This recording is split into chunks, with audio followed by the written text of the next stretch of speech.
welcome to yet another episode of Coffee with Charcha. And this time it's a little different. So, the episode this time around is about electric vehicle and electric mobility space. And this is sort of a masterclass. And to give us that masterclass, we have an expert in the electric vehicle and electric mobility space, Manoj Khurana. Hi, Manoj. Hi Nishit. Hi everyone. Hi. So Manoj, thanks for being on this. Just before I start talking to Manoj, let me give a quick background. So Manoj currently runs an independent consulting firm called Numo, which specializes in electric vehicle and electric mobility space, advising a lot of global brands in the strategy making and identifying the OEMs and the policy formulation and advocacy space. Uh, Before that, Manoj was part of Invest India as an AVP, leading the electric mobility and the renewable practice, where he was really looking at a whole gamut of activities like policy advocacy, investment promotion, facilitation, and so on and so forth. And over the last few years, Manoj is one of the leading voices when it comes to how this sector is going to shape up in terms of policies, in terms of frameworks, in terms of what the startup ecosystem or the entrepreneurs can do. So what I expect this session to be is more of a session of enlightenment with respect to electric vehicle and mobility space. So Manoj, I think the first, a very, very basic question I want to ask, and a lot of us are aware of the electric vehicle and mobility space, but we are not really, wired in with the technicalities and details. So can you help us define the industry for us, that what does the industry comprise of? Who are the players? Who are the key stakeholders? What is the policy status, and so on and so forth? Sure. Thanks Nishit. Thanks for having me. I think that's a very wide question, but I think I'll start with why EVs make sense, especially for our country, right?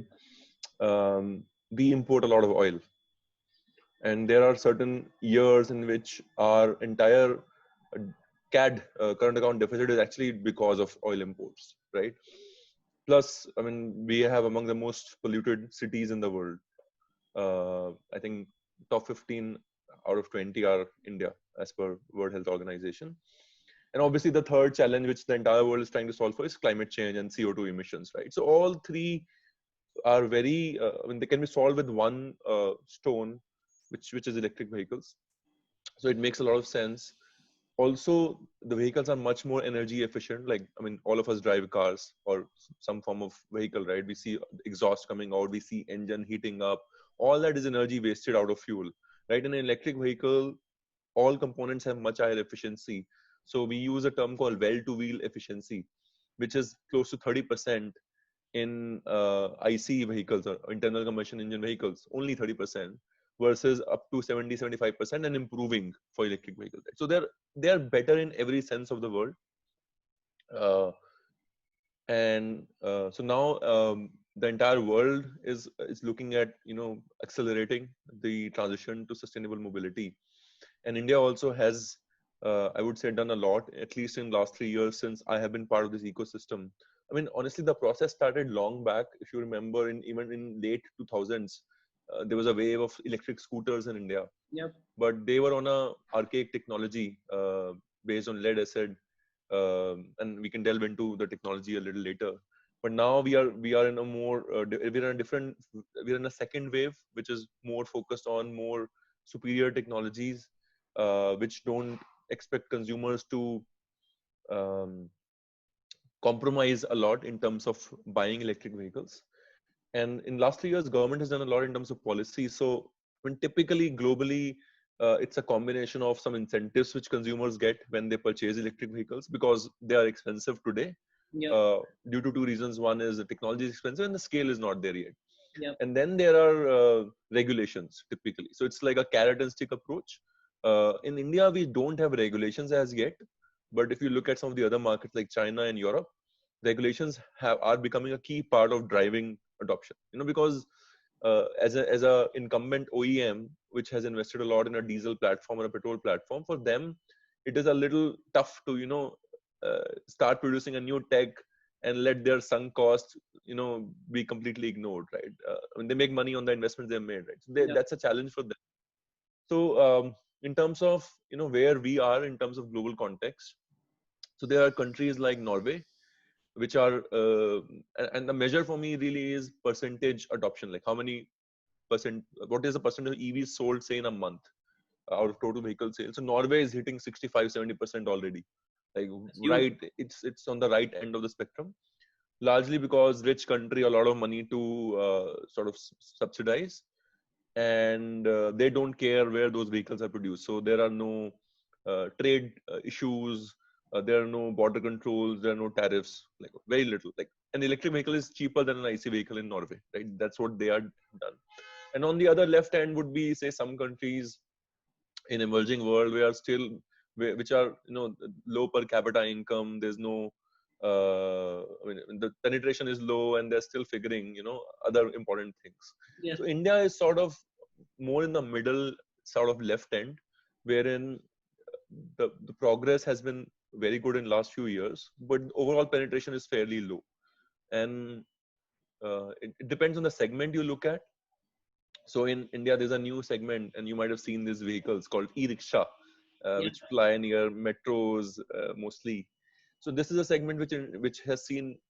I mean, this segment never existed. We never had petrol e-rickshaws or diesel rickshaws, right? So this is a new segment which has been made possible entirely by electric vehicles.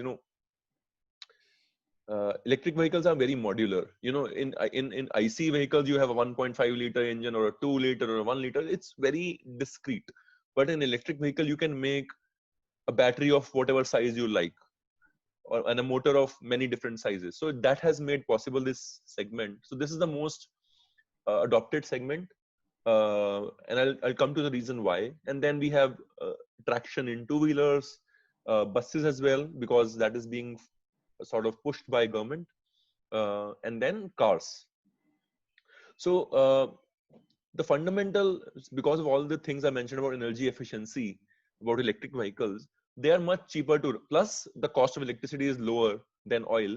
The combination of that means it's very cheap to run an electric vehicle, right? So let's say you drive a Creta, Hyundai Creta, right?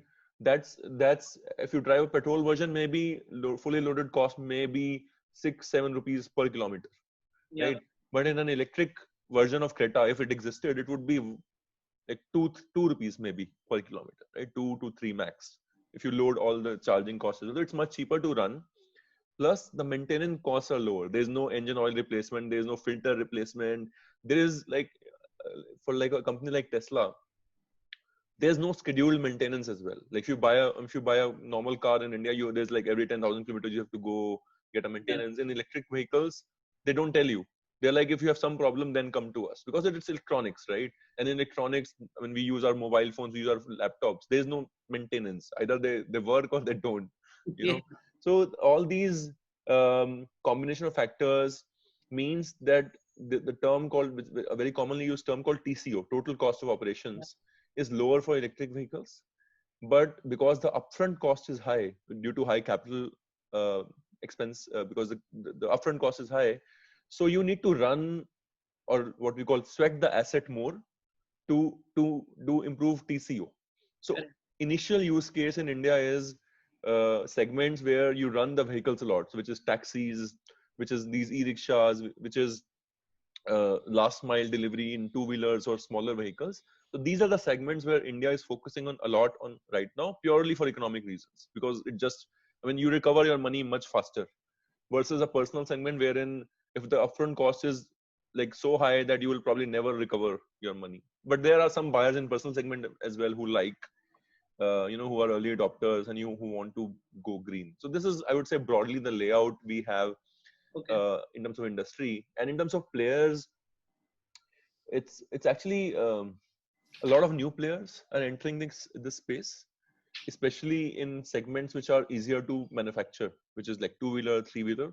So you will see at least 30-40 companies making electric scooters in India, maybe hundreds making e-rickshaws, because which is a very unorganized market. But traditionally they have been dependent on imported components. Like you import kits from China mostly, and then sort of assemble them here, and you sell it under your own brand name. Um, so that's, but in cars it's much harder to do that. So cars, we mostly have our own companies: Tata, Mahindra, Hyundai.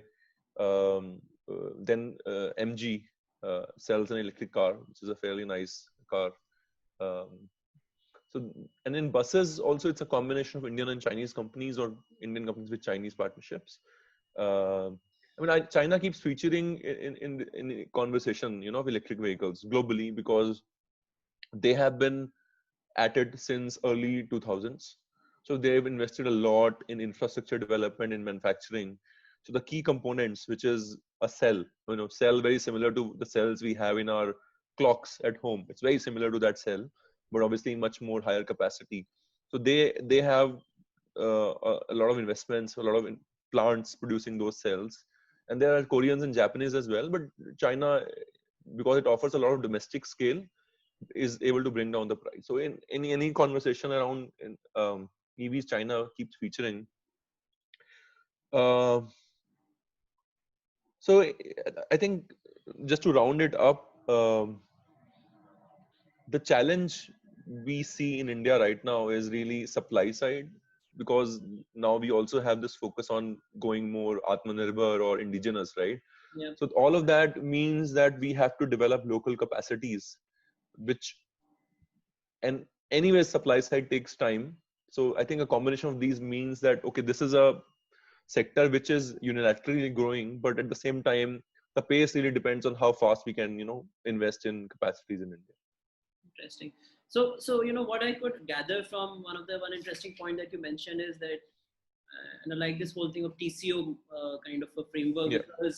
because that really justifies the progression of how electric thing is penetrating into the various segments of transportation, right? Yes. It's more public because you have to sweat the assets a lot more to cover for the upfront cost and all that.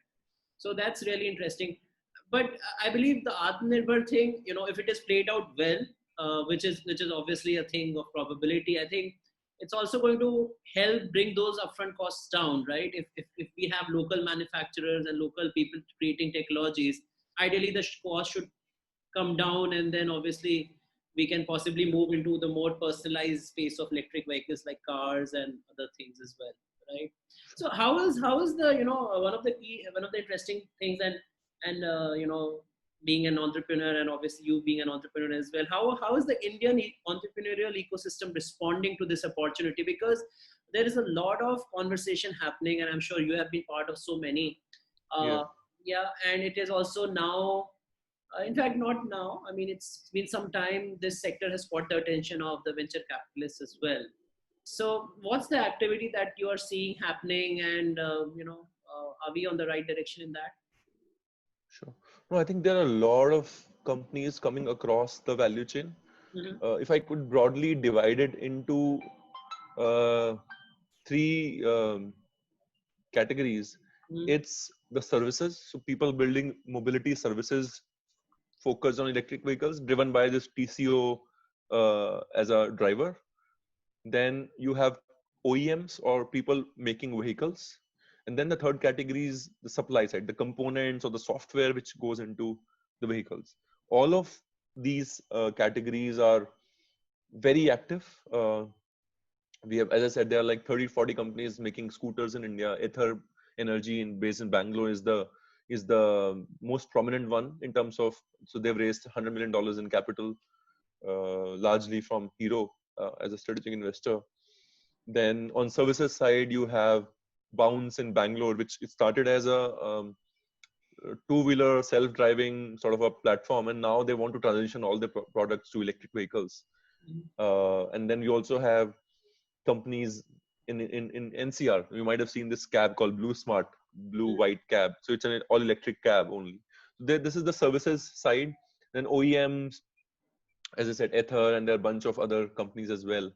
And then the third side is component side, wherein people are developing battery packs, battery management systems, new motor controllers, motors. So a lot is happening. but so far not a lot of investments has flown into the manufacturing side of things. So mobility services have seen more traction in terms of capital raise. OEMs have seen, but again the component side has not seen enough, because really it's a combination of a couple of things. One, you need scale, which means you need a lot of capital, and you need technology differentiation as well, uh, because some of these technologies already are well developed in other markets. Maybe the investors have a question, okay, what if when these companies start coming to India, how do you differentiate? Yeah. Right, so that's a challenge they have. Plus I also feel, and you've been part of this ecosystem as well, you've spoken to a lot of investors, we don't have a lot of history of hardware startups funded in India. So because those are long gestation investments, I mean, they can also give you those outsized returns, but the timelines are much longer, right? So maybe the funds or investors are not accustomed to making those kind of investments as well. So that's also a little bit of a struggle. But having said that, there are companies who have raised money. There's a company called Cell Propulsion, which has raised capital from early stage investors. They are developing powertrains for heavy vehicles and light commercial vehicles. There's a company called Ion Energy. They make battery management systems. So there are examples of success, early success as well, but we've not seen big money flow in yet. Yeah, I think it's like catch 22 till the time you have the market to consume all of these things, right? The suppliers and the OEMs and all that. It's difficult to get these things. Yeah. So one area which I think it would be good to know from you as an expert is, where do we stand on policy? In terms of at a broad level, what are some of the current hurdles, if there are any, and also over the last 3 years, what is it that we have done to ease the policy framework as well? Just to give us sort of a flow of how the policies are moving to help us move into a future that is full of electric vehicles. So policy, the typical policy role is, if I could say, threefold. One is how to make vehicles cheaper. So for that, what government has done two big things, and this is a combination of both state and central governments. So the GST rate on electric vehicles is 5% across segments. Okay. Two-wheelers to buses, doesn't matter. Versus if you buy a conventional vehicle, a GST rate starts from 28% on small vehicles, two-wheelers, three-wheelers, and think buses. It goes up to 50% for cars. So that's a big differential they have given to incentivize. And the second is in terms of road tax. So road tax typically is also a percentage of the value of the vehicle, and it is levied by the state. So many states, like even Delhi now, Maharashtra, they have reduced road tax on electric vehicles to 0%. Oh, amazing. So if I take an extreme example, if you buy, so Volvo is supposed to launch an electric car next year, XC40, the electric version they're going to launch next year. So in Bombay, they will get a waiver of 20% road tax, plus the differential on the same segment with IC would be 43%. So there's a 63% benefit an electric Volvo XC40 will get versus a petrol or a diesel version, right? So this is one thing on the reducing the price. The second thing is just making it convenient for users, right? So, and making them feel good about electric vehicles. So there's a provision for green number plate. So when you drive an electric vehicle, you get a green number plate. So you are like a green person. Then government is now investing in charging to sort of make it easy to charge your vehicle outside your homes. Then they have been talking about giving preferential access at toll and HOV access, but that has not happened yet. But that's also a discussion, right? So this is the second category of making it easy for consumers, and the third category is supply side, promoting manufacturing. Yeah. That's where I have not seen any definite action yet. So there is a talk. I mean, you might have read the news as well. There's a news that government is going to sort of put together $4.5 billion worth of subsidy or incentives for manufacturers. It is not confirmed yet. It's just a news. So there is something in works for the last couple of years. So hopefully that comes through. That is going to be important as well. And I think, okay, I said three, but I think there's a fourth category as well, which has not happened yet, which is regulation. And my view is ultimately regulation will be key. Wherein, and when I say regulation, it really means there's some sort of compulsions on producers to make electric vehicles. Yeah. And I can tell you how it exists in other markets. For example, right, in California, they have something called California's zero emission vehicle credits. So there's a mechanism through which you have to achieve certain credits, which means you have to sell certain proportion of electric vehicles as part of your total portfolio. If you sell in California, and that has been adopted by 10, 12 other states as well. China has a similar program called New Energy Vehicle Credits.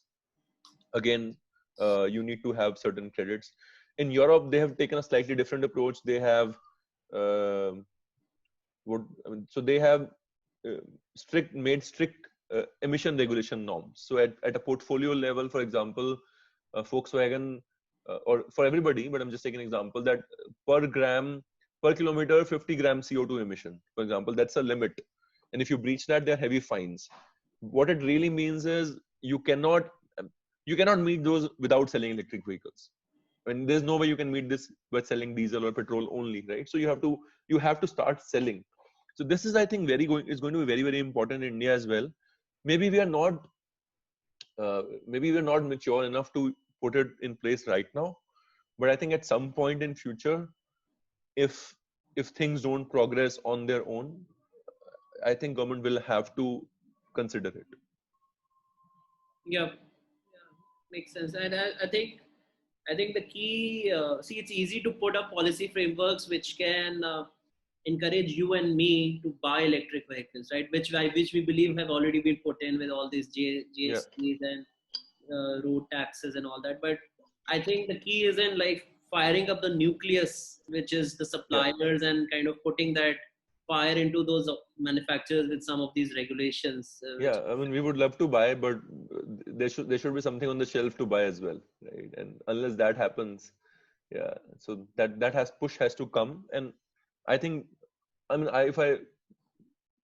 if I forecast, I think it will happen in a couple of years. We'll have to do it, I feel, at least for some segments.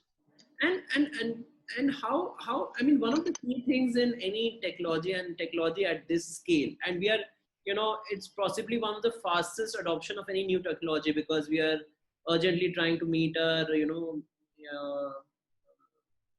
green emission norms and all those things, right? That we have to really get into on the electric side. All the nations have to get on the electric side pretty quickly, right? Where do we stand in terms of the technical know-how? Because that is also going to drive some of these sectors, right? Do we have, as a country, do we have enough technical know-how, or is there some direction, or is there something happening, or is it more of like my initiative? Okay, I want to do something electric vehicle mobility, then I reach out to resources and figure out how it all works. Yeah. Or are we having some formal education in this space or specialized programs in this space? I think it's early days on that front as well. So maybe there's some, like IIT Delhi has set up a center for electric vehicles, I think, and there's some other universities as well which have set up such centers on these, both focus on research and engineering. And then some other colleges as well. Like you might find a program masters in electric vehicles in some colleges in India, maybe, right? But these are early days. So in terms of technical know-how, I think it's really a function of how much, it's like you learn as you do, right? So the more we do, the more we learn. Everybody has learned it that way, and it continues to happen. Like, so a few days back, Tesla had a battery day when they talked about what they're doing on battery. So even like there's so much, and so they talked about a lot of developments which they are doing even right now. So this space is still early days in terms of technology development. Some things have happened globally, and we might have to adopt them from there. Maybe there's no point reinventing the wheel all the time. But then some things are still being developed, especially, for example, on vehicle integration side, right? Let's say cell technology is evolving or evolved, and but developing vehicles which suit particular geography, particular drive cycle. So what works great in India is not really what works great in China. Our speeds are lower. We have more start and stop. we have different roads, we have different temperature conditions. All that impacts how you design a vehicle as well, right? So that has to be done in Indian context. So that becomes important here as well. Designing a battery pack which can weather the extreme high temperature. China, US, they don't see such extreme temperatures the way we have in Delhi, for example, right? So all of that has to be done, and that's what Indian companies are focusing on right now. So most of the focus here is on integration, both at um, subsystem level at a vehicle level.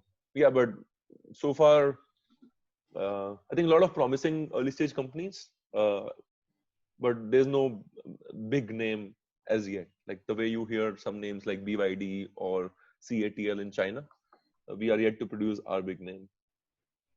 And what about this you know, whole infrastructure, the charging infrastructure, which people draw parallel?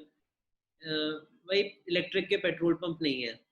I've heard Uh, people talk about it when I'm talking to folks from my hometown and all that. So is it is that evolving, or how big an impediment is that to the growth of this sector? it is a definite impediment, especially on personal vehicle side. Yeah. So I'll go back to my TCO theory, right? So commercial vehicles typically have a geolocation in mind when they run, right? An auto runs in a definite zone, an e-rickshaw, even a taxi, right? Typically runs in Delhi, in Gurgaon, NCR. It is not going to go to Bombay from here, right? So, but a personal vehicle, as a personal vehicle owner, I want an option to do whatever I want with my vehicle. I want to take it to Ladakh as well. I may not go, but I want an option, right? And I want an option to take it to Bombay as well. And so that segment, especially of cars, needs a more proliferated, I would say, network of Omnipresent, charging. more universal and omnipresent. Yeah. Yeah, yeah. So it should. I mean, you see the advantage of electric vehicles is you can charge it at your home as well. It's unlike petrol pump. You don't keep a drum of oil at your home, right? You go to, but in electric vehicles, it's not necessary. Yeah. Right. So if you have a parking spot, you can get a charger installed with some effort. RWA will create some issues maybe, but once you educate them, then you can get it done, right? And maybe if you don't drive a lot, maybe you never need to go to a petrol pump again or electric pump again, right? So that's an advantage which EVs have. So there's electricity everywhere in the world. Literally, there is electricity, right? So that's an advantage. It's just that, but you need some equipment to use it. So that's what we call electric vehicle charging equipment, or EVSC. I can't recall the full form. So that a lot of investment needs to happen. It has started happening. On an average, I mean, if you look at global numbers, on an average, you need one charger per car Okay. in some shape or form. So there are fast chargers, there are slow chargers, there are home chargers. Okay. But on an average, data shows that you need probably one charger per car. So in India, maybe we can be more efficient. We don't have as many. We have maybe few thousand cars sold in India already. But that applies to say car. But when it comes to, let's say, two-wheelers, there's another form of charging called battery swapping, wherein the way we take out cells in our Yeah. remote controls, you can do it for small batteries as well. So that is also a segment which is uh, very active in India. People are doing that as well for small form factors. But yeah, I think just to sum it up, charging is very important, especially for personal vehicle adoption. And what's the kind of while it depends on so many things that you've talked about in the last half an hour, but what's your sense when is a country like India uh, going to hit sort of a 50% mark of electric vehicles? And if India hits 50%, then globally it will be very, very high. But are we still 10 years away from that, or it may happen sooner than we expect? Yeah. So in terms of new sales, um, it can happen earlier for three-wheelers, two-wheelers. So vehicles with smaller batteries Sure. and limited charging needs, it can happen faster because of charging needs and price sensitivity is. I mean, it it can happen faster in certain bus segments, especially government driven. Uh, it could have happened in cars as well, but I think the focus is not there right now. Plus, it needs more spread out charging. But in terms of 50%, I think if I have to make a guess, mm, It's okay. maybe 2030 in certain 30. segments. Okay. 2030 in certain segments, two-wheelers, three-wheelers, maybe three-wheelers for sure, buses in certain segments, cars would be much later, yeah, 40, 50 maybe. Like entire fleet, 100% like new sales, probably 2045, 2050. Yeah. It's a long game, So I can. very long game. So Yeah. let's hope my son, his first car would be electric one. I think that's the best I can hope for. Yeah. No, he can. Yeah, he can. I think he'll find options. Yeah. Yeah. Great. And so tell me some of the great work that you have been doing at Numo, Manoj. I mean, what kind of work do you do? And if there are certain people in this who watch this video, if they want to reach out to you, what are the, how is it that you can help them in electric vehicle and mobility space? What are your services? Sure. No, so we do classic management consulting, focus on new mobility. New mobility broadly includes electric vehicles, shared mobility. Uh, if you were in West, it will also include autonomy, because there's a lot of investments is going in autonomy in US or Europe. Um, and typical work is really market entry, diligence on opportunities, um commercial diligence on transactions, helping early stage companies raise capital, and policy, right? Understanding policy and doing advocacy as well. So bunch of things focus only on this small space. So within a short period of time, Numo has worked with more than 10, 12 different companies from across the world, OEMs, battery pack companies, charging companies. So I think that's been um, that's where I think our understanding of a 360 degree ecosystem development has sort of also evolved as well, right? That it's not one thing cannot make it move forward. Sure. Everything has to come, and I think that's the sense you also got, right? That everything has to move together. It's like, you remember we used to have this critical path method in our operations courses, right? So it's like that. You can move one thing at very fast pace, but ultimately the slowest element defines the total speed, right? And in India, I think the slowest element is really the supply side, the manufacturing, right? So that will define what happens. Is a lot of time people give percentage numbers on penetration by just looking at, okay, we are at this much, let's put 10%, 15%, 20%, and that translates into these many vehicles. That's how they give projections. I think they get it wrong. I say, I mean, if you ask me, I say there is a demand for a lot of electric vehicles today. It could be 100% after 2 years, but there's no vehicle, right? So the key is to be able to forecast from the supply side, and that needs a lot of investment as well. And that is, I think the what do you call, kamzor kadi, or the link that will define the pace of transition in India. Yeah, I mean, absolutely. I mean, strong supply side will take care of so many things automatically. Obviously, if you supply, you will have the compulsion to sell as well. Then people will get to see a lot more, marketing I dollars. actually think the effort on demand side is limited. You don't need to make much effort on demand Correct. side. It's like, you want to, let's say you want to buy a car. You are not, in your head, you are not like, I only want to buy a petrol. You go out there, you see what are the options, and you buy among those options. Yeah. The moment you start adding electric as an option, you will see an offtake. Yeah. So it really is a supply side game. Except on the demand side, there are two challenges. One is you need more. I mean, if you could call charging as a demand side issue, you need more chargers. Plus, there is some misconception about electric vehicles that, okay, they are not as fast, which is actually absolutely wrong. They're much faster than traditional vehicles. Or they don't have range, but the range has improved over time. So there are some misconceptions on the demand side. Other than that, I think it's purely a supply side game. I guess. Awesome, Manoj. Manoj, this was really amazing. I think the last half an hour, to be honest, were really, really enlightening for me as well. To get such clarity and a very simplified manner, because a lot of us want to know about this space, but there is so much to go through to really understand it. And the way you have crystallizes was beautiful. And it's really nice. It was really nice talking to you. Thanks, And Nishit. all the best for Numo and whatever you do in the future. Great. Thanks, Nishit. Thank Thanks you. for having me.